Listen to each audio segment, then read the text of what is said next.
Dobrodošli v kratkih korakih za dnevno rutino. Moje ime je Džafi Čermina, sem podjetnica več kot 20 let, sem business in life coach, mentorica odraslim osebam, mentorica tudi otrokom, ker vodim podjetniške krožke na osnovnih šolah ter predavateljica. Zakaj je dnevna rutina tako pomembna? Zato, ker imamo z njo neko stabilnost, čutimo neko varnost, ohranja naš notranji mir, pomirja nas. Na ta način tudi hitreje napredujemo, ker ravno z dnevno rutino lahko vzpostavimo neko Excel razpredelnico, pri kateri vidimo, zakaj na nekaterem področju napredujemo in na drugem mogoče ne. Ugotovim, zakaj sem uspešna oziroma manj uspešna. Se strinjate s tem? Kakšno je vaše mnenje? Z dnevno rutino enostavno si dam priložnost. Date si priložnost živeti tako, kot si vi želite. Je res, da občasno nekako mogoče nismo pri volji, ampak so potem rezultati fascinantni, bom rekla. Bolj uspešni ste, bolj samozavestni. Zaznate tisto svojo notranjo moč, date sami sebi priložnost dobiti tisto, kar si želite. Spreminjate to podzavest, reprogramiramo se, sami veste, na kakšen način funkcioniramo. Čez dan imamo več kot 60.000 misli.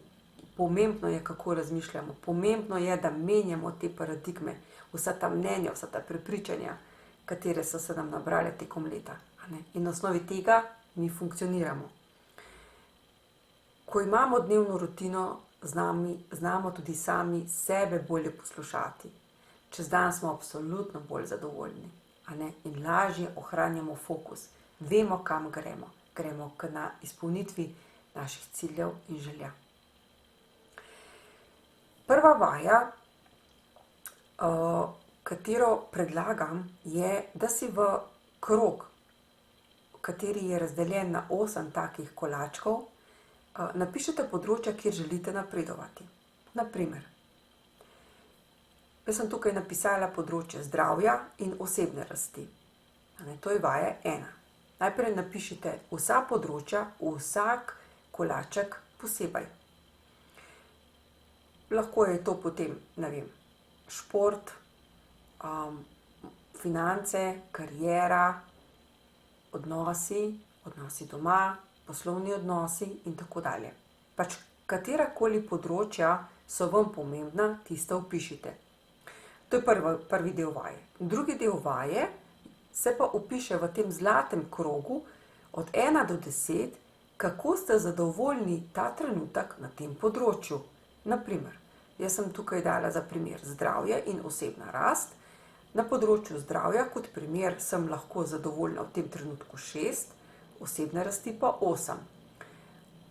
Za tista številka, katera vam prva pade na misel, je vedno prava številka, tako da tisto vpišite. Znotraj kroga napišete tisto številko, katero čutite od 1 do 10 na tistem področju. V drugem delu vaje boste pa napisali številko, katero pa želite v nekem doglednem času, recimo v roku 3 mesecev, doseči na tem področju. Recimo, tako kot smo napisali, da v tem trenutku se počutimo 6, recimo na področju zdravja, bi se pa rada počutila, če gledam lestvico od 1 do 10, na 8, to pomeni 2 točki bi si rada povišala. Za osebno rast sem tu dodala 8, želim pa biti na primer čez 90 dni na 9, 9,5 ali pa celo 10. Tako označite čisto vsako področje v notranjost kroga, kako se dejansko v tem trenutku počutite, in na zunanjost, kako bi se pa radi počutili v nekem krajšem časovnem obdobju. Zakaj 90 dni? Zato, ker vi imate lahko načrt recimo za zdravje, če dam primer, da sem na 6, za zdravje je moj lahko dolgoročni kot krovni načrt mogoče, da bi bila na 9, na 9,5, ampak v 3 mesecih ne bi pa rada sama sebe tako obremenila, sem pa sprejmem tudi 8 oziroma 7,5, tudi 7,5 bi bila jaz čisto zadovoljna, zato da si ne dajem prevelikih obveznosti in da mi že takoj na začetku nimam takih nalog, kjer bom čutila tisto odpor in sploh ne je voljo, kadar se bom lotila neke domače naloge za zdravje ali pa za osebnostno rast. Vaš cilj kot dolgoročni pa je lahko recimo 9 ali 10. In v 90 dneh boste tako lahko preverili, tako kot vam bom v slajdih naprej pokazala, na tisti razpredelnici, ki se jo boste lahko na ta način ustvarili, lahko preverite, kje ste na tem področju, ali greste v tisto željeno smer, ali je to za vas izvedljivo, ali je za vas relevantno. Pač enostavno si postavite tak cilj po SMART metodi oziroma SMARTR, kjer lahko ovrednotite svoje dejavnosti in potem jih prilagodite, če je to potrebno. Četrti del aktivnosti, ki pa je tudi zelo pomemben, predno boste začeli pisati v aktivnosti v svojo razpredelnico za določena področja, katera ste si določili, se pa vprašajte, kaj boste začeli delati, kaj boste zmanjšali. Recimo, kaj boste začeli delati, mogoče, da se boste, če imate neko področje, pa imate sedaj, naprimer, male otroke, pa bi radi delali mogoče 15 minut joge, se odločite, da boste začeli se bolj zgodaj zbujati, 15-20 minut, zato da imate čas zase. Samo zaradi primera govorim. Kaj boste zmanjšali? Ena od stvari, katero lahko, mislim, da vsi zmanjšamo, je preživeti čas na socialnih omrežjih. Ta socialna omrežja so velik kradljivec časa in tu bi vas prosila, da bodite iskreni sami do sebe, da se malo opazujete, koliko dejansko porabite časa za socialna omrežja, ker sami veste, ko greste pogledati nek YouTube posnetek, je lahko 15-20 minut dolg, pa boste mogoče pogledali 2-3 posnetke, je to 1 ura. V tisti uri pa vi lahko za svojo dnevno rutino, za svojo osebno rast, za zdravje, za pač področje, kjerkoli želite uspeti, je pa lahko to ravno dovolj časa, da napredujete. Potem, s čim preneham, kaj boste čisto prenehali delati, in katero dejavnost povečam. Vsak od nas je dober na enem področju v svojem življenju in malo slabši na nekaterih drugih področjih. In to so tista področja, pri katerih želimo napredovati. Zato vas samo pozivam, da bodite nekako fair do sebe, iskreni do sebe, da res, ko boste pogledali tisto Excelovo razpredelnico, boste rekli, to sem začel delati, to sem zmanjšal, tole sem prenehal in tako dalje. Kaj jaz počnem kot v moji dnevni rutini? Vsak dan se zbudim mogoče tam okrog 5:30 zjutraj.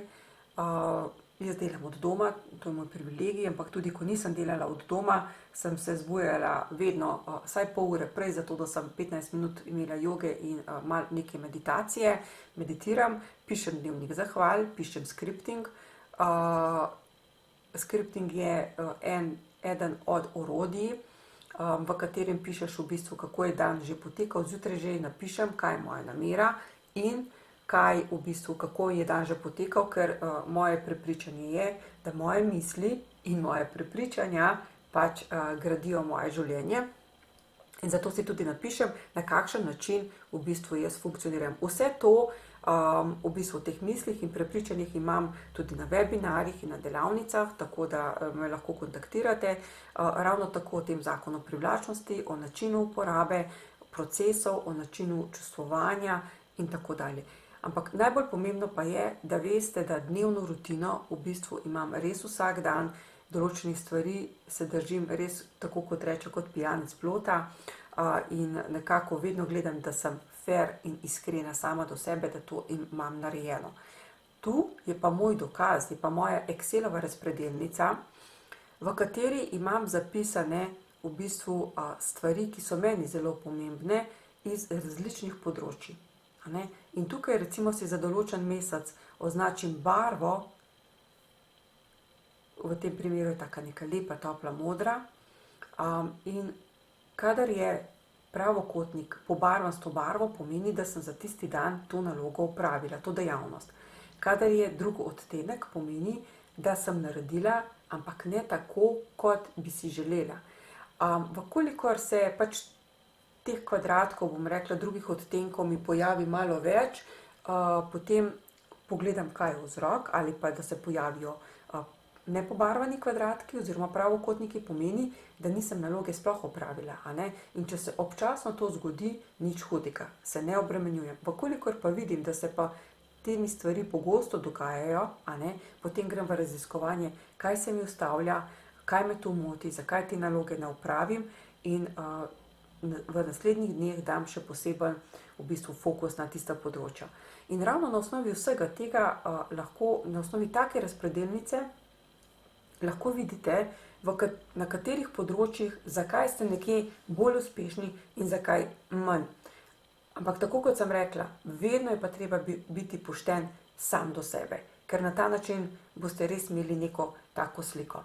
Za začetek bi vam predlagala, da mogoče se lotite, jaz imam tukaj kar nekaj področij, da vam predlagam, če nimate še vzpostavljene dnevne rutine, da si določite mogoče 2-3 področja, kjer boste, mogoče sta že 2 dovolj, da boste vsak dan si lahko neko novo, nek stolpec za ta mesec, recimo v januarju ali v februarju, ni pomembno, za ta mesec si določite na nekem področju novo dejavnost in spremljajte, koliko naredite, koliko ne, postavite si to dnevno rutino. Vkolikor pa že imate vzpostavljeno dnevno rutino, pa poglejte, samo dodajte te dejavnosti k vaši dnevni rutini in spremljajte.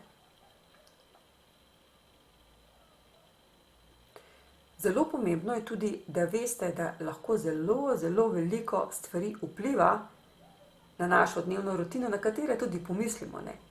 Prvič, absolutno je naša organizacija, moja organizacija, koliko sem se jaz sposobna organizirati svoj čas, svoj dan, a ne, ali teden, mesec in tako dalje.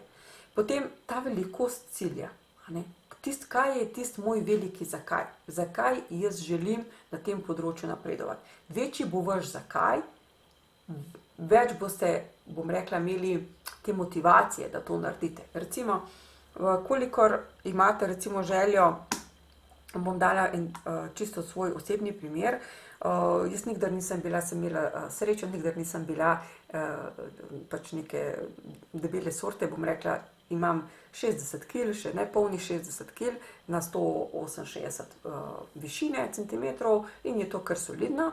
Ni hudega, imam pa normalno po porodu in jaz imam 46 let, imam nekaj trebuščka, kar je pa tudi čisto normalno.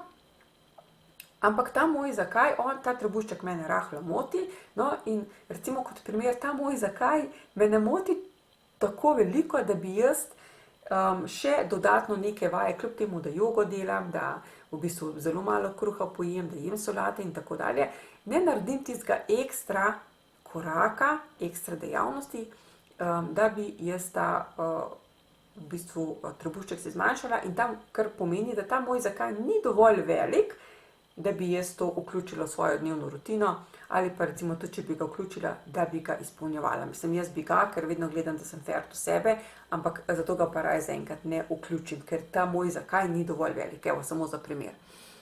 Potem absolutno vplivajo na mojo dnevno rutino moje misli, moje prepričanja, moji vzorci, na kakšen način razmišljam, kakšne so moje paradigme, kakšni so moji vzorci, na kakšen način funkcioniram, se odzovem in tako dalje, kaj sploh mislim o dnevni rutini, a sem v coni udobja, a se mi ljubi, a se mi ne ljubi in tako dalje.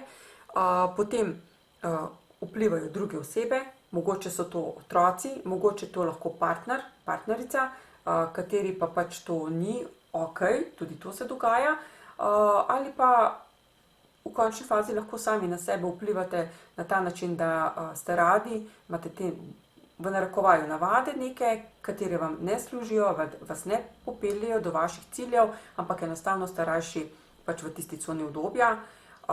In absolutno tukaj sem še povedala karakter, to pomeni vse te skupek, vseh teh lastnosti, koliko ste odprti, koliko ste učljivi, koliko ste recimo, koliko znate sprejemati povratno informacijo, kako dojemate ostale ljudi in tako dalje. Pač karakter je skupaj večjih lastnosti.